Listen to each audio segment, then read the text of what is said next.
Hi hello ನಮಸ್ತೆ ಪ್ರೀತಿಯ ವೀಕ್ಷಕರೇ, ನಾನು ನಿಮ್ಮ ಡೆಡ್ಲಿ ರವಿ ಶ್ರೀವತ್ಸ ಪ್ರೀತಿಯ ಸ್ವಾಗತವನ್ನು ಕೊಡ್ತಾ ಇದ್ದೇನೆ.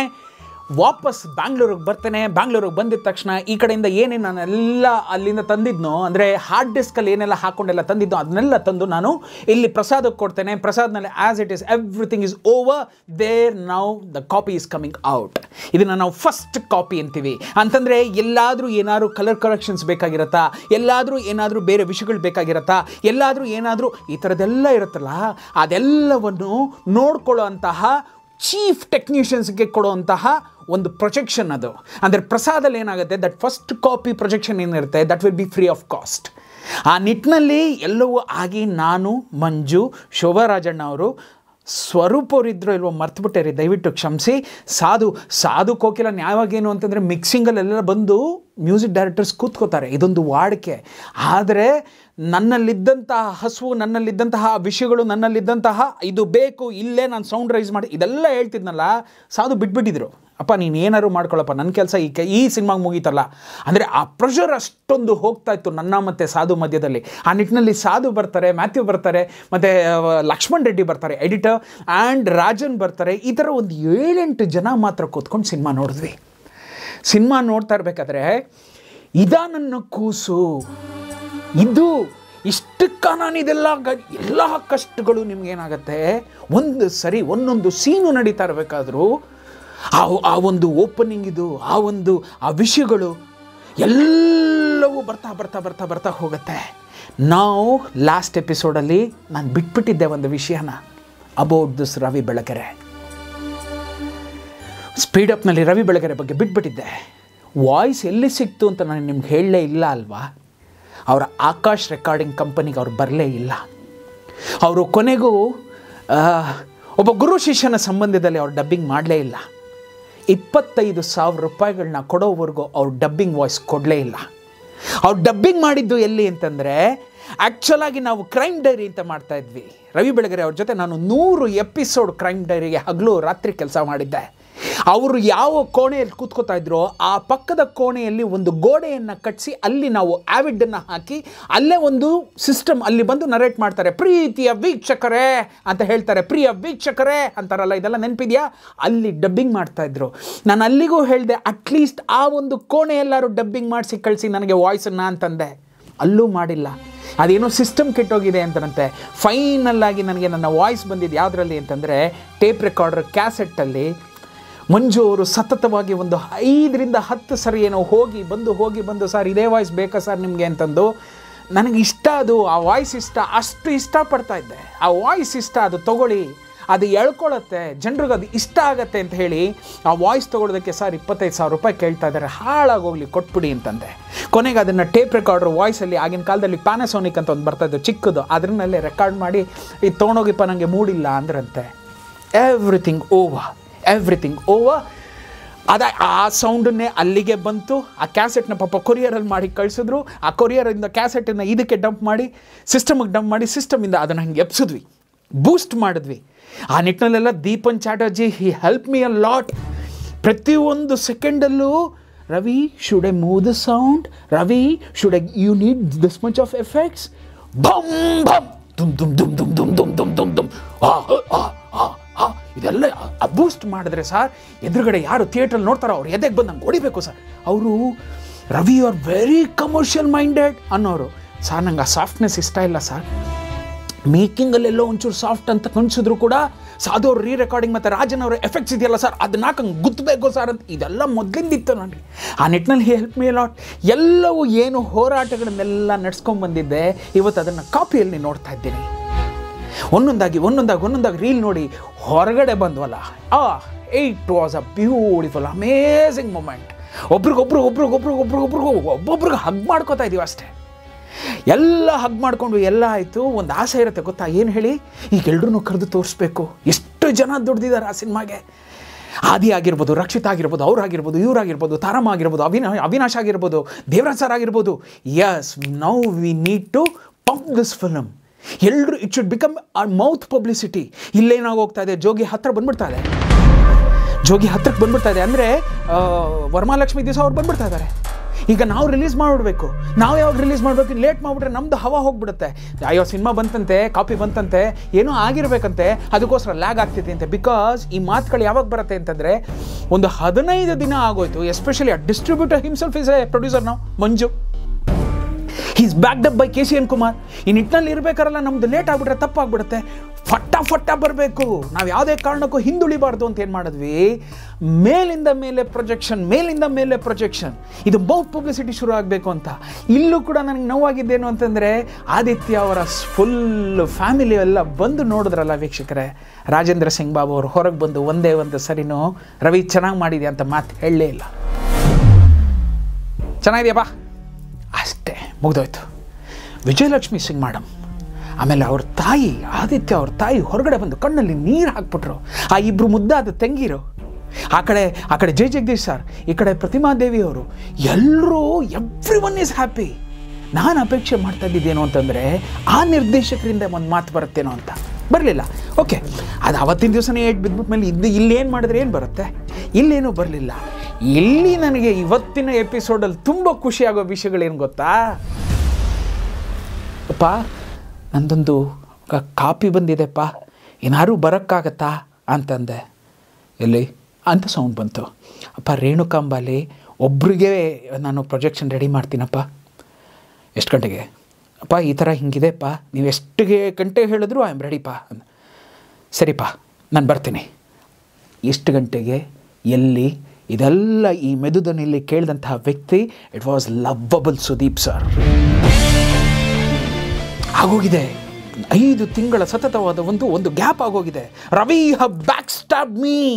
ಆ ಸುದೀಪ್ ಸರ್ ಕೋಪ, ನಾ ಹೇಳೋದಲ್ಲ ಮಗು ಕೋಪ ಅದು.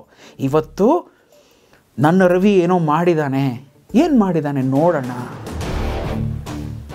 he just dropped exactly on the time, on the mark to Renukamma. He was alone.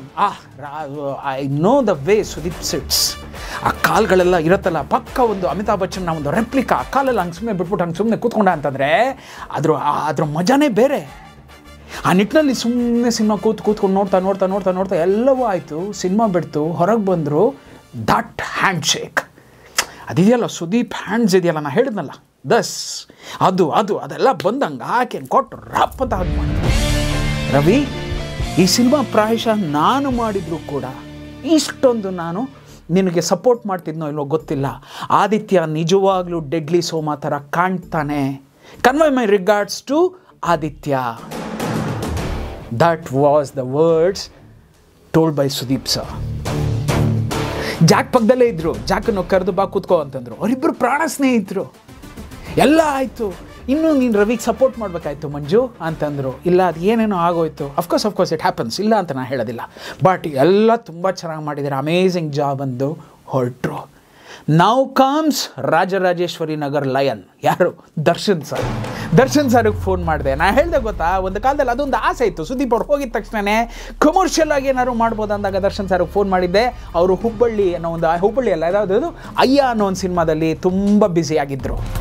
So ಅವ್ರನ್ನ ಕೇಳಿಕೊಂಡೆ, ಸರ್ ಈ ಥರ ಒಂದು ಮಾಡಿದ್ದೀನಿ, ನೀವು ಬರ್ತೀರಾ? ಸರ್ ಬರ್ತೀನಿ ಸರ್. ಎಲ್ಲಿಗೆ ಬರಬೇಕು? ರೇಣುಕಾಂಬ. ಅವತ್ತು ಮಂಜು ಅವರು ಎಲ್ಲೋ ಬ್ಯುಸಿಯಾಗಿ ಹೋಗಿದ್ರು ಅನ್ಸುತ್ತೆ. ನಾನು ಮತ್ತು ರಾಜಣ್ಣ ಅವರು ಬಂದು ಕೂತ್ಕೊಂಡು ಎಲ್ಲ ಆದಮೇಲೆ ಕಾಫಿ ಟಿಫನ್ ಎಲ್ಲವನ್ನೂ ಕೊಟ್ಟು the same thing.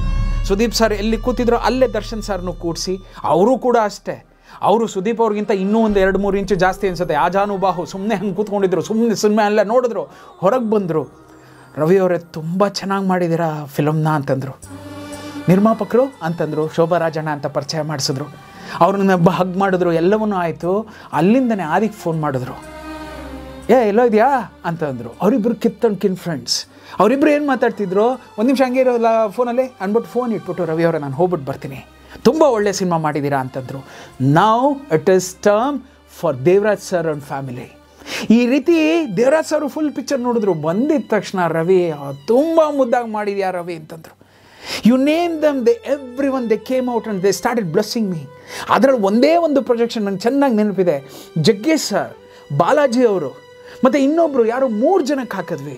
Jaggesh sir ಹೊರಗೆ ಬಂದಿದ್ದ ತಕ್ಷಣ ಒಂದು ಮಾತು ಹೇಳಿದ್ರು, ರವಿ ಎಲ್ಲೋ ಒಂದು ಸಮಯದಲ್ಲಿ 72ನೇ ಇಸ್ವಿನಲ್ಲಿ ಒಂದು ಜಂಜೀರ್ ಅಂತ ಒಂದು ಸಿನಿಮಾ ನೋಡಿದೆ, ಆ್ಯಂಗ್ರಿ ಮ್ಯಾನ್ ಇಮೇಜಿನ ಒಂದು ಸಿನಿಮಾ. ಆ ಥರ ಕಾಣ್ತಾನೆ ರವಿ ಅವನು. ನೀನೇನು ರವಿ ಹಿಂಗೆ ಮಾಡಿದ್ಯಾ ಸಿನಿಮಾನ, ಅದ್ಭುತವಾಗಿ ಮಾಡಿದ್ಯಾ. ನಾನು ಎತ್ತಿದ್ದು ಬಿಡು ರವಿ, ಸಿನಿಮಾ ಎಲ್ಲ ವಿಧದಲ್ಲೂ ಚೆನ್ನಾಗಿದೆ ಅಂತಂದರು. Then lastly it came Upendra sir. ಯಾವಾಗಲೂ ಮುಂದೆ ಗುರಿ ಇರಬೇಕು, ಹಿಂದೆ ಗುರು ಇರಬೇಕು ಅಂತ ಬರೆದವನು ನಾನು. ಆ ನಿಟ್ಟಿನಲ್ಲಿ ಓಂ ನೋಡಿದ ದಿನಗಳಿಂದ ಗುರಿಯಾಗಿ ಮುಂದೆ ಇಟ್ಕೊಂಡಿದ್ದು ಯಾರನ್ನ ಅಂತಂದರೆ ಉಪೇಂದ್ರ ಸರ್ನ. ಹಿಂದ್ಗಡೆ ಗುರುಗಳಾಗಿದ್ದು ನನ್ನ ಯಜಮಾನರು. ಹಪ್ಪಿಸ್ಕೊಂಡು ಓಡ್ತಾ ಇದ್ದೆ ಪ್ರತಿ ಹಂತದಲ್ಲೂ. ಯಾವಾಗ ಇಲ್ಲಿ ತಲುಪ್ತೀನೋ ಆ ಗುರಿಯನ್ನು ಕರ್ಕೊಂಡ್ಬಂದು ಇದೊಂದು ಸಿನಿಮಾ ಮಾಡಿದ್ದೀನಿ ಅಂದಾಗ ಅದೆಂಥ ಮುಗ್ಧ ಜೀವ ಅಂತಂದರೆ ಪ್ರಿಯಾಂಕಾ ಮೇಡಮ್ ಸಮೇತ ಬಂದು ಸಿನಿಮಾವನ್ನು ನೋಡ್ತಾರೆ. ಹೊರಗೆ ಬಂದು ಅರ್ಧ ಗಂಟೆ ಕಾರ್ ಪಕ್ಕದಲ್ಲಿ ನಿಂತ್ಕೊಂಡು ಎಷ್ಟು ಚೆನ್ನಾಗಿ ಮಾತಾಡ್ತಾರೆ ಅಂದರೆ, ರವಿ ಆ ಸೀನ್ ಇಷ್ಟ ಆಯಿತು, ರವಿ ಈ ಸೀನ್ ಇಷ್ಟ ಆಯಿತು, ರವಿ ಕ್ಲೈಮ್ಯಾಕ್ಸ್ ಇಷ್ಟ ಆಯಿತು, ಒಂದು ನಿಮಿಷ ತಾಳು ರವಿ ಅಂತ. ಅವರು ಕೊಟ್ಟಂತಹ ಬಹುಮಾನ ಏನು ಅಂತಂದರೆ ಶೈಲೇಂದ್ರ ಬಾಬು ಅನ್ನೋ ಪ್ರೊಡ್ಯೂಸರ್ನ ಕರೆಸಿ 25,000 ರೂಪಾಯಿ ನೆಕ್ಸ್ಟ್ ಫಿಲಮ್ಗೆ ಅಡ್ವಾನ್ಸ್ ಕೊಡಿಸ್ತಾರೆ. ನೋಡಿ ಹೇಗೆ ಓಪನ್ ಆಗುತ್ತೆ ಬಾಗಿಲುಗಳು. ಬಟ್ ಓಪನ್ ಆದ ಬಾಗಿಲು ಮುಂದಿನ ದಿನದಲ್ಲಿ ಮುಚ್ಚೋಯ್ತು, ಅದು ಬೇಡ. ಆದರೆ ಉಪೇಂದ್ರ ಸರ್ ಸಿನಿಮಾ ನೋಡಿದ ತಕ್ಷಣವೇ ಹ್ಯಾಟ್ಸ್ ಆಫ್ ಟು ಯು ಗುರುಗಳೇ. ನಾನು ಇವತ್ತು ನಿಮ್ಮನ್ನು ಏನಕ್ಕೆ ಗುರುಗಳೇ ಅಂತ ಕರಿತೀನಿ ಅಂತಂದರೆ, ನನಗೆಲ್ಲೋ ಗೊತ್ತಿಲ್ಲ ಏನೋ ಮಾಡಿದೆ. You are inspiring me a lot, especially in this genre. ಹಂಗಿರುವಾಗ ಫೋನ್ ಮಾಡಿ ಬಾಬು ಅವ್ರನ್ನ ಕರೆದು, ಬಾಬು ಅವರೇ ನಾನೊಂದು ಸಿನಿಮಾನ ನೋಡಿದೆ, ಡೈರೆಕ್ಟರ್ ತುಂಬ ಚೆನ್ನಾಗಿ ಮಾಡಿದ್ದಾನೆ, ರವಿ ಶ್ರೀವತ್ಸ ಅಂತ ನೀವು ಕೇಳಿರಬೇಕು. ಹಾಂ ನಾನು ಕೇಳಿದ್ದೀನಿ, ನಾಳೆ ಬೆಳಗ್ಗೆ ಆಫೀಸಿಗೆ ಕರೆಸ್ತೀನಿ, ಮಿಕ್ಕಿದೆಲ್ಲ ಮಾತಾಡ್ಬಿಡಿ ಅಂತಂದರೆ ಅವ್ನಿಗೊಂದು ಸಿನಿಮಾ ಕೊಡಿ. ನಾವು we should encourage these directors ಅನ್ನೋ ನಿಟ್ಟಿನಲ್ಲಿ ಅವರೆಲ್ಲ ಹೇಳಿ ಹೋಗ್ಬಿಟ್ರು. ಎಲ್ಲವೂ ಆಯಿತು. ಜೋಗಿ ರಿಲೀಸ್ ಅದ್ಭುತ, ಅಬ್ಬರ, ಅಬ್ಬಬ್ಬಬ್ಬಬ್ಬಬ್ಬ. Prem sir hats off to you, Shivanna sir hats off to you, Gurukiran sir hats off to you, Arundhati ma'am hats off to you. ನನಗೆ ಜೋಗಿ ಅಂತ ಬರ್ತಾ ಇದ್ರೆ ಸೋಮ ನಂಗೆ ಹೊಡ್ಕೋತಾ ಇದೆ. ಯಾಕೆಂತಂದರೆ ನೆಕ್ಸ್ಟ್ ವೀಕ್ಗೆ ನನ್ನ ಸಿನಿಮಾ ಬಂದ್ಬಿಡ್ತಾ ಇದೆ. Here they was a very happy news for me. ಏನು ಅಂತಂದರೆ ಅವರ ಹೆಸರು ಅಜಯ್ ಅನ್ಸುತ್ತೆ, ಪಾಲ್ ಚಂದಾನಿ ಮಗ. He was taking care of Santosh and Triveni. ನನಗೆ ಸಂತೋಷ್ ಥಿಯೇಟ್ರ್ ಸಿಕ್ಬಿಡ್ತು ಕಣ್ರೆ. ನನಗೆ ಒಂದು ಭಯ ಇದ್ದಿದ್ದೇನು ಅಂತಂದರೆ, ಕಪಾಲಿಲಿ ರಿಲೀಸ್ ಮಾಡ್ತಾರೆ, ಆ ದೈತ್ಯಾಕಾರದ 1500 ಜನ ಕೂತ್ಕೊಂಡು ಏನು ಶೋಗಳು ತುಂಬೋದು ಸುಲಭನ, ಹಿಂಗಪ್ಪ ಅಂತಿದ್ದೆ. ಓಕೆ, ನೀ ಹೆದರ್ಬೇಡ ಮಗನೇ, ನಿನ್ನ ಪಕ್ಕದಲ್ಲಿ ಇನ್ನೊಂದು ಥಿಯೇಟ್ರ್ ಇದೆ, ಅಲ್ಲಿಗೆ ನೀನು ಬಾ ಅನ್ನೋ ಥರದಲ್ಲಿ ದೇವ್ರು ಕರ್ಕೊಂಡೋಗಿ ಸಂತೋಷ್ ಥಿಯೇಟ್ರಿಗೆ ಬಿಟ್ಟರು. ಸಂತೋಷ್ ಥಿಯೇಟ್ರಲ್ಲಿ ಮಜಾ ಏನು ಗೊತ್ತಾ ವೀಕ್ಷಕರೇ? ನನ್ನ ಯಜಮಾನರ ಆಪ್ತ ಮಿತ್ರ ನಡೀತಾ ಇದೆ. It is closing to 365 days now. On the day of release of Deadly Soma, it is the 365th day of Apta Mitra. ಎಲ್ಲೆಲ್ಲಿಗೆ ದೇವರು ಕನೆಕ್ಷನ್ಗಳನ್ನ ತಂದು ಕೂಡಿಸ್ತಾನೆ ಅಂತಂದರೆ ಅಮೇಝಿಂಗ್, ಅದ್ಭುತ. ನನಗೆ ಹೇಳಿದ್ನಲ್ಲ, ಇದು ಹೊಡ್ಕೋತಾ ಇದೆ.